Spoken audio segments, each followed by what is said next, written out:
¿Cómo pasó Irlanda de ser una de las naciones más pobres de Europa a una de las más ricas del mundo? Arranquemos este viaje hace unos 150 años.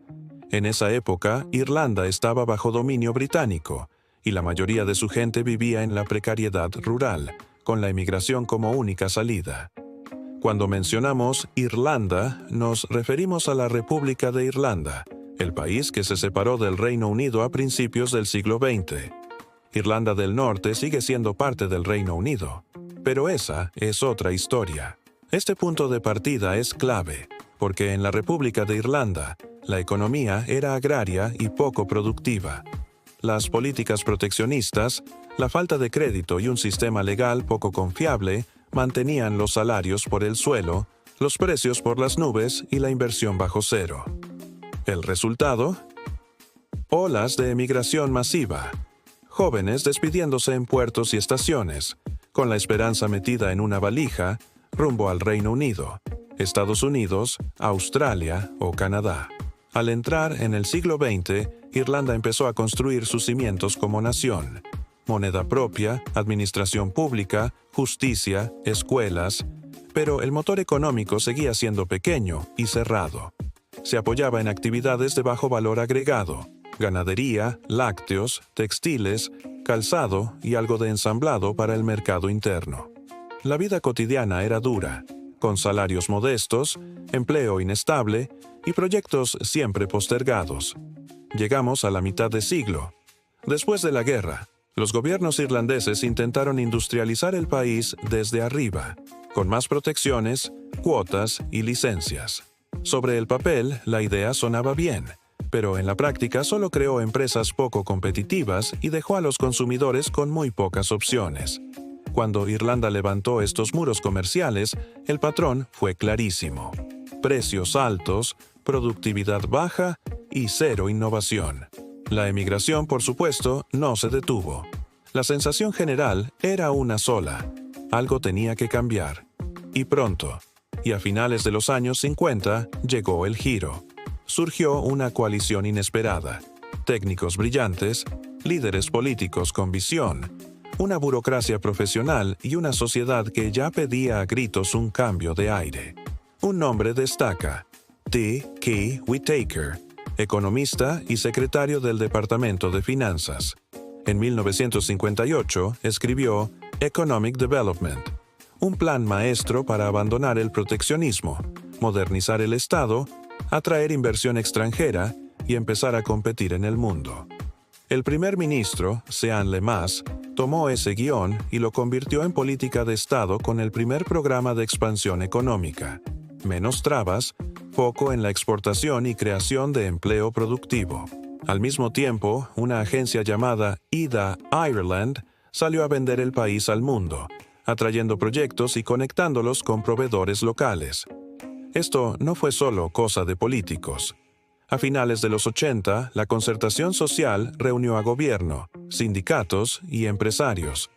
Pactaron moderación salarial y orden fiscal a cambio de estabilidad y empleo. Líderes como Desmond O'Malley y Mary Harney, desde el partido Progressive Democrats, empujaron por más competencia, impuestos simples y disciplina fiscal. No eran solo nombres, eran los rostros de un cambio cultural que ya latía en la calle.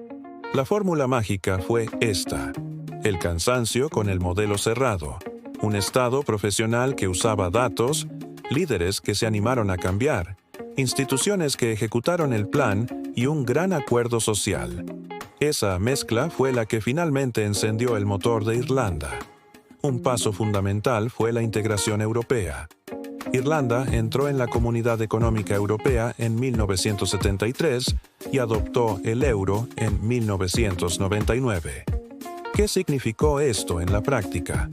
Las empresas irlandesas de repente pudieron comparar precios y calidad con toda Europa. Pudieron comprar insumos más baratos y vender sus productos a una escala mucho mayor. Para las familias, esto se tradujo en supermercados con más variedad y un mayor poder de compra. Y para las pequeñas y medianas empresas fue un antes y un después.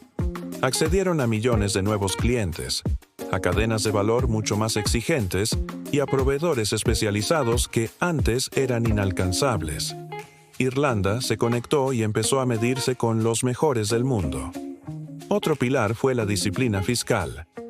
Desde finales de los 80, con el apoyo de la concertación social, el gobierno ordenó sus cuentas para proteger los salarios y el ahorro de la gente. Hubo costos y debates, claro, pero los resultados fueron contundentes. Inflación controlada, empleo en alza y crédito previsible. El consenso social creció al ver que funcionaba.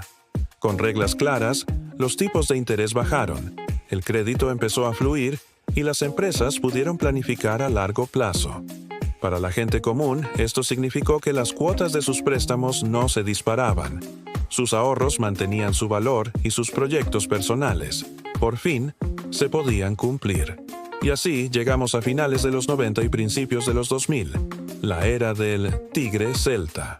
No fue magia, fue la combinación de apertura económica, seguridad jurídica, impuestos simples y competitivos, una educación conectada con las necesidades del mercado laboral y una fuerte inversión.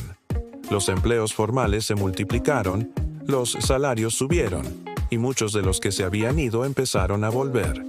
Alrededor de cada multinacional que se instalaba, florecía un ecosistema de empresas locales: logística, software, servicios profesionales, gastronomía, turismo. La clave fue que las empresas, grandes y pequeñas, empezaron a competir por el talento irlandés. Las oficinas se llenaron. Surgieron laboratorios de investigación y startups innovadoras. Los barrios recuperaron la vida. Pero entonces llegó la crisis financiera global de 2008. A Irlanda le pegó fuerte, a través de una burbuja inmobiliaria y bancaria. La construcción se desplomó, el desempleo subió y el Estado tuvo que rescatar al sistema financiero. Aquí es donde la confianza institucional marcó la diferencia. Como existían reglas creíbles y capacidad técnica, el país pudo conseguir financiamiento, aplicar rescates y reformas, y restaurar el crédito mucho más rápido que otros. Este marco evitó que las hipotecas familiares se volvieran impagables en masa, que las pymes se quedaran sin acceso a la banca y que los sueños de toda una generación quedaran en pausa para siempre. Con ajustes y reformas, Irlanda volvió a crecer sin abandonar su modelo pro competencia. En la última década, con la economía en plena expansión, reapareció un viejo problema: la tensión en el mercado de la vivienda. La respuesta de Irlanda fue práctica: aumentar la oferta. Liberaron más suelo para construir, agilizaron los permisos y mejoraron el transporte para abrir el acceso a nuevas zonas. La lógica es simple: más construcción y mejores accesos reducen la presión sobre los precios y abren oportunidades para todos. Hablemos de educación. Dos grandes cambios transformaron el país. Primero, la educación secundaria gratuita desde 1967, que masificó el capital humano. Y más recientemente, una expansión de la formación profesional y dual, que conecta directamente a técnicos y profesionales con empleos reales. Esto se nota en la escalera social. La gente consigue su primer empleo más rápido. Los salarios suben con cada certificación y muchos pueden dar el salto a industrias de alta tecnología. Y en cuanto a los impuestos, el esquema es simple y atractivo. Una presión fiscal total relativamente baja para los estándares de un país desarrollado, un impuesto de sociedades muy competitivo que atrae inversión y un impuesto sobre la renta con tramos que protegen los ingresos medios. Es un sistema diseñado para captar inversión y generar empleo formal. Entonces, ¿dónde quedó Irlanda frente a las grandes potencias? Hoy está en el top mundial en libertad económica. Tiene uno de los ingresos per cápita más altos del planeta y es un gigante en la exportación de alta tecnología, farmacéutica, dispositivos médicos y software. No es un paraíso perfecto, claro. Persisten problemas de vivienda, una dependencia de los ingresos fiscales de las multinacionales y presión sobre la infraestructura urbana. Pero la lección de largo plazo es innegable. Las veces que Irlanda cerró su economía y trató de dirigir la producción desde un escritorio, perdió poder de compra, opciones y futuro. Cuando se abrió, ordenó sus cuentas con reglas claras, seguridad jurídica e instituciones confiables. La vida diaria de su gente mejoró radicalmente. Más trabajo, mejores salarios, mayor movilidad social y servicios públicos sostenibles. La cantidad de población es prácticamente la misma que hace un siglo. Lo que cambió fue la calidad de las oportunidades que esas reglas hicieron posible. Y hoy, donde antes había despedidas en los puertos, hay regresos y proyectos que eligen quedarse en casa. Si este repaso te dio una mirada clara y entretenida de cómo las ideas de libertad, cuando se convierten en instituciones sólidas, mejoran la vida de las personas, suscríbete y déjame en los comentarios qué otro país te gustaría que analizáramos. Gracias por estar del otro lado y hasta la próxima.